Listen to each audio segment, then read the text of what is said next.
Shri N Sreekumar രാഷ്ട്രീയ വിദ്യാർത്ഥിയല്ല, അദ്ദേഹം കോൺഗ്രസിൻ്റെ ഒരു ചാണക്യനാണ് എന്നുള്ള കാര്യത്തിൽ തർക്കമില്ലല്ലോ.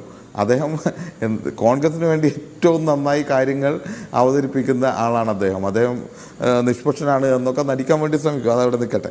അദ്ദേഹം ഒരു കാര്യം മനസ്സിലാക്കേണ്ടത്, ഇവിടെ CPM-നെ സംബന്ധിച്ചിടത്തോളം ഭരണത്തിൽ ഉള്ളത് കൊണ്ടാണ്, CPM ഭരണത്തിലുള്ളത് കൊണ്ട് എന്താണ് ഇപ്പോൾ ഇത്തരത്തിൽ നിലപാട് സ്വീകരിക്കുന്നത്. ഭരണത്തിലില്ലെങ്കിൽ വ്യത്യസ്തമായ നിലപാടാണ് സ്വീകരിക്കുക എന്നാണ് അദ്ദേഹം പറഞ്ഞത്. അങ്ങനെയല്ല.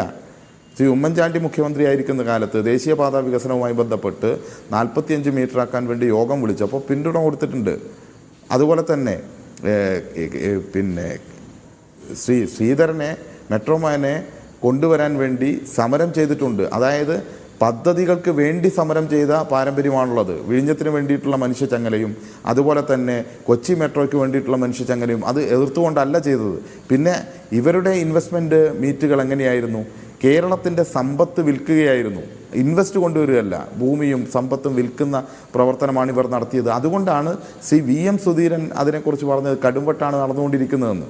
അതുകൊണ്ടാണ് ശ്രീ VD സതീശൻ അന്ന് പറഞ്ഞത് തീവെട്ടിക്കൊള്ളയാണ് നടക്കുന്നതെന്നൊക്കെ. അതിനെ ഞങ്ങളല്ല, കോൺഗ്രസ്സിലുള്ള ആളുകൾ പോലും ശ്രീ ഉമ്മൻചാണ്ടിയുടെ കാലത്ത് അംഗീകരിച്ചിട്ടില്ല എന്നുള്ള വസ്തുത താങ്കൾ മനസ്സിലാക്കണം.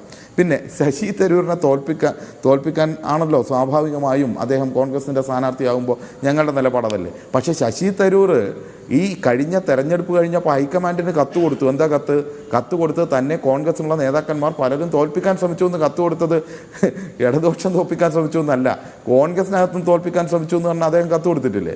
അപ്പോൾ അദ്ദേഹം അങ്ങനെ പല നിലപാടുകളും സ്വീകരിച്ചിട്ടുണ്ട്. പിന്നെ മുൻകൂർ ജാമ്യം പോലെ അദ്ദേഹം നേരത്തെയും പറഞ്ഞ നല്ല കാര്യങ്ങൾ പറയാതിരിക്കാൻ വേണ്ടി കഴിയില്ല. കേരളത്തിൻ്റെ വികസനത്തെ തടയാൻ ശ്രമിക്കുന്ന ആളുകളെ മാറ്റി മുന്നോട്ട് പോകുന്നയാളാണ് മുഖ്യമന്ത്രി ശ്രീ പിണറായി വിജയൻ എന്ന് അദ്ദേഹം പറഞ്ഞിട്ടുണ്ട്. മാത്രവുമല്ല, കേരളയുടെ വിഷയത്തിൽ UDF-ൻ്റെ MP-മാർ അതിനനുകൂലമായി ഒപ്പുശേഖരണം നടത്തി നിവേദനം കൊടുക്കാൻ പോയപ്പോൾ അതിൽ ഒപ്പിടാത്തയാളാണ് ശ്രീ ശശി തരൂർ. അത്തരം നിലപാട് സ്വീകരിക്കുമ്പോൾ ആ നിലപാടിനെ സ്വാഭാവികമായിട്ട് അംഗീകരിക്കില്ലേ? മറ്റത് പൊളിറ്റിക്കൽ പ്രഷറിൻ്റെ ഭാഗമായി അദ്ദേഹം പറയുന്ന കാര്യങ്ങൾ, അതിനെ ആ നിലയ്ക്ക് നമ്മൾ കാണുന്നുള്ളൂ. പിന്നെ അദ്ദേഹം പറയുകയാണ് CPM ഇവിടെ പ്രതിസന്ധിയിലാണ്, അതിശക്തമായി മുന്നോട്ട് പോയിക്കൊണ്ടിരിക്കുകയാണ്. ഒരു സെക്കൻഡ് സജീഷ്. ശ്രീ എൻ ശ്രീകുമാർ, അതായത് ശശി തരൂര് കേരയിൽ വിഷയത്തിൽ കോൺഗ്രസ് MP-മാർ ഒരു നിവേദനം കൊടുത്തപ്പോൾ അതിൽ ഒപ്പിട്ടിട്ടില്ല എന്നുള്ളത് ശരിയാണ്. ശശി തരൂർ അതിനെക്കുറിച്ച് വിശദമായിട്ട് 2020 ഡിസംബർ 20 മാതൃഭൂമി പത്രത്തിൽ വിശദീകരണ ലേഖനം എഴുതി. അതായത് ഞാൻ അതിൽ ഒപ്പിട്ടിട്ടില്ല എന്നുള്ളത് ശരിയാണ്, എന്നാൽ ഞാൻ കേരളിനെ അനുകൂലിക്കുന്നു എന്നർത്ഥമില്ല എന്ന് വ്യക്തമാക്കിയിട്ടുണ്ട്. അതും കൂടെ സതീഷ് ഒന്ന് പറയണമെന്നാണ് ഞാൻ VD സതീശൻ പിന്നീട് വ്യക്തമാക്കിയതുപോലെ ഡൽഹിയിൽ പോയി സതീശൻ ഒരു സെക്കൻഡ് ശ്രീ സതീഷ് സതീശൻ തന്നെ പറയുകയുണ്ടായിട്ടുണ്ട്. ഡൽഹിയിൽ പോയി തരൂരിനെ കാണുകയും ഈ കാര്യങ്ങൾ ബോധ്യപ്പെടുത്തുകയും ചെയ്തു. അതിനുശേഷം തരൂർ പ്രതികരിക്കുകയും ഉണ്ടായി. പ്രതിപക്ഷ നേതാവ് എന്നെ ആ കാര്യങ്ങൾ ബോധ്യപ്പെടുത്തിയെന്ന്. സജീഷ് വേഗം എനിക്ക് എന്നിട്ട് ശ്രീ ഫസലുർ റഹ്മാനിലേക്ക് പോകണം.